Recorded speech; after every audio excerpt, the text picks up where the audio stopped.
कितना डिफ़िकल्ट होता होगा इस तरह से दिमाग को मैनेज करना कि एक थॉट गया नहीं कि दूसरा आ गया, दूसरा थॉट गया नहीं कि तीसरा आ गया। इस तरह से एक चैन बनती जाती है थॉट्स की। कितना डिफ़िकल्ट रहता होगा उस चीज़ को हैंडल करना कि थॉट आए नहीं फिर चले गए। सबसे बड़ी बात पता है क्या है, हमारे दिमाग पर ही कंट्रोल नहीं है। No control systems in our minds. दूसरी बात, एक तो हमारा जो माइंड है वही हमारे कंट्रोल में नहीं है। तो यहाँ पे ये नहीं है कि दिमाग को कंट्रोल करना है। दिमाग में आने वाले जो थॉट्स हैं उन्हें भी हम कंट्रोल नहीं कर सकते, पर हाँ उन्हें हम ऑर्गेनाइज कर सकते हैं। अनऑर्गेनाइज थॉट आपको उसी तरह से ट्रीट करते हैं जैसे कि आपको एक नाव लेके एक समुद्र में छोड़ दिया जाए और आपको डेस्टिनेशन बताई ही ना जाए कि आपको कहाँ जाना है। तो बताओ, क्या आप कभी अपनी डेस्टिनी पे पहुँच सकोगे जहाँ आपको जाना है? नहीं पहुँच पाओगे। तो उसी तरह से जब भी आपको कामयाब होना है तो आपको नाव को लेके जब आप समुद्र में उतरोगे तो आपको डेस्टिनी पता होना चाहिए कि मुझे किस पोर्ट पे पहुंचना है, मुझे किस द्वीप पे पहुंचना है, कहाँ पहुंचना है, किस आइलैंड पे जाना है मुझे। तब सारी चीज़ें इजी हो जाएंगी। इसी तरह से आपको पता होना चाहिए कि आपको क्या क्या टॉपिक सोचने हैं और आपका जो माइंड का एनर्जी है वो कहाँ कहाँ जाना चाहिए। तो इस चीज़ का सॉल्यूशन कैसे निकल सकता है? एक ही चीज़ से, चैट जीपीटी से तो बिल्कुल भी नहीं, लिखने से। आप लिखिए। हो सकता है इस प्रोसेस को 10-12 दिन तो आपको कोई रिजल्ट ही ना मिले, लेकिन धीरे धीरे आपके जो थॉट्स हैं ना ऑर्गेनाइज होने स्टार्ट हो जाएंगे और आपको पता चल जाएगा कि इनमें से गलत और क्लैटर थॉट कौन से हैं जो आपको नहीं सोचने हैं। तो गलत चीज़ें धीरे धीरे हटने लग जाएंगी और सबसे बड़ी बात है वो आपकी पहचान में आ जाएंगी। पता है कई बार ना हम कुछ ऐसे रिश्तों के बारे में सोचते रहते हैं, एक्साइट होते रहते हैं, जिनका कोई क्ल्यू ही नहीं है, जिनका कोई एट लास्ट मीनिंग ही नहीं है। हो सकता है आज वो रिश्ते आपको एक्साइट दे रहे हों। कभी हम किसी को देखकर इतना एक्साइट हो जाते हैं, पता है कुछ लोग अच्छे लगते हैं, लेकिन सपोज करो वो किसी और पर फोकस्ड है, आपको वो कुछ दे ही नहीं पाएंगे। तो क्यों खुद को ऐसी जगह इन्वेस्ट करना जहाँ से आउटपुट है ही नहीं। भगवान ने सबको बनाया है ना, तो पी लो ये सारे घूंट और दिया जलाओ उजाले का। और वो दिया है ध्यान, मेडिटेशन, अवेयरनेस के साथ जीना, अवेयर के साथ अपने सारे थॉट्स को देखना।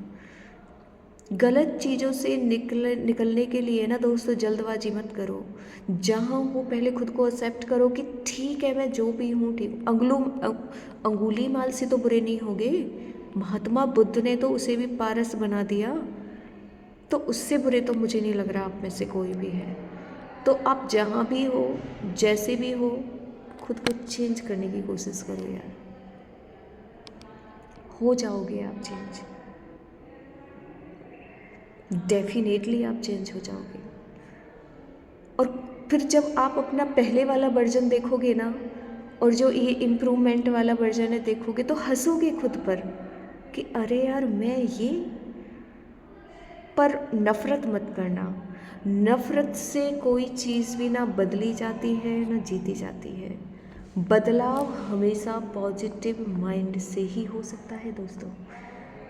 तो आपको लग रहा है कोई इम्प्रूवमेंट नहीं है तो वो इम्प्रूवमेंट आप अब करो। कोई भी एज हो आपकी, 20 हो, 30 हो, 50 हो, 40 हो, जीवन की कोई एज नहीं होती।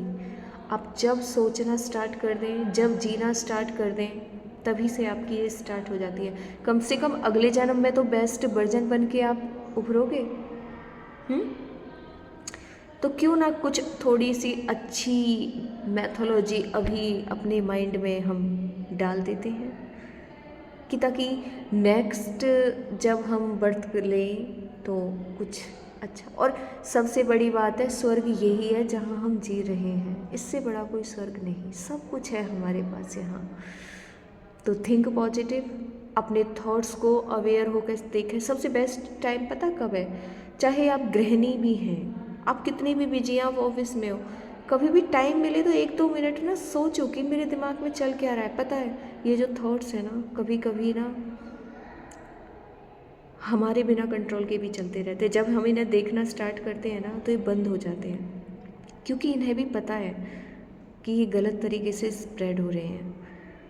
तो खुद को इम्प्रूव करो और जहाँ भी हो थोड़ा सा बदलाव लाओ पॉजिटिव।